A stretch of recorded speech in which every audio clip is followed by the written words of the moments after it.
As another year is coming to a close, you know someone had to try and cash in on the Christmas spirit. This is the third Christmas game that I've reviewed. And it's funny, I've played one great Christmas game, We Wish You a Merry Christmas, and one terrible one called Rudolph the Red-Nosed Reindeer. So I figured the law of averages, this one probably is going to be okay. But it didn't help my hopes for a good game when I saw this was made by Red Wagon, the one who just made that previous terrible Rudolph game. So is their newest game a great present to us gamers? Or did they leave us with another lump of coal?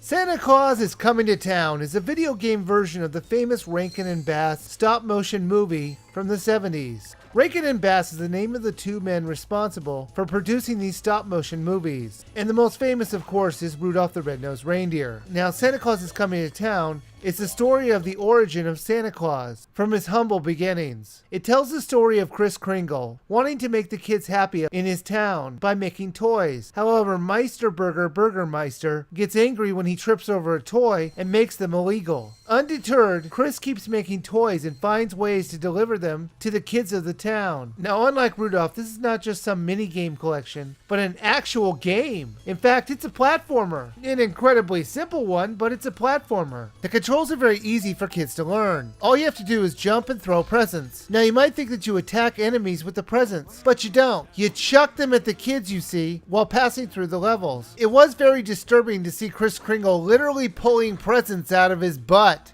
However, there is no other way to describe it, because that's exactly where these presents are coming from. Well, Merry Christmas, kids! Here you go, little Johnny. Here's a baseball. And little Mary. Here's a dolly. And Thomas, that Nintendo Wii you asked for? It's gonna take me a little bit more time to get to it. Ho ho! Mrs. Claus, can you get me my special chocolate? I think I might need some help. Oh, sure thing, Papa. You're the best. Ho ho ho!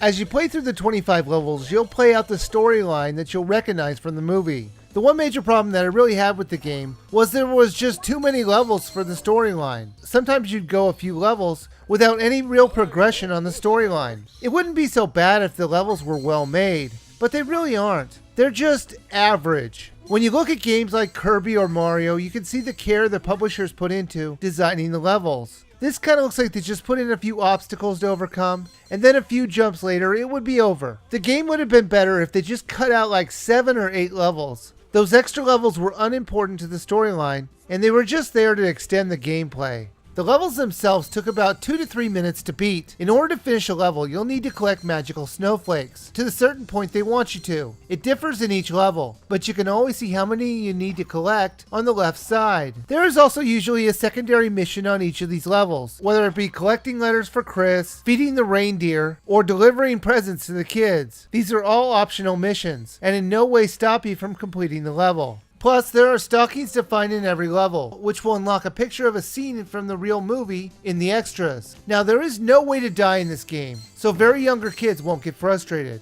If they complete all the levels, they'll unlock a Super Santa mode, which will make them super fast and invisible if they want to replay the levels. Now, the music in the game is actually really good. You'll hear all the songs that you might have heard in the TV show, like Santa Claus is Coming to Town, of course. And the other famous song, Put One Foot in Front of the Other. Yes, that's about the only time you're ever going to hear me sing. So if you want to mark your Wii-viewer notes, this is the one time where I sing in a review. Enjoy. There is a multiplayer aspect as well. You'll play as a character tagging along with Kris, and you could shoot snowballs and stuff like that. It really wasn't that great, but it'll give some other player who's watching something to do if they want to join in. There are too many games to play, and one of those games is really stretching the limits of what you would call a game. I'm sorry, I don't call waggling at the screen to make presents appear a game. The other minigame will have you twist and turn your Wiimote to make toys. The motion controls in this one work just fine, and young kids shouldn't have a problem playing this game.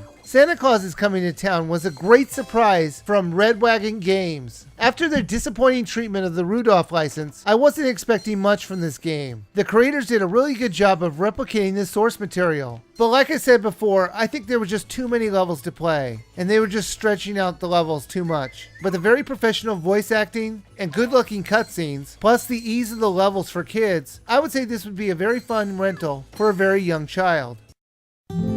Enjoy your Wii, Thomas! Merry Christmas! Ho ho!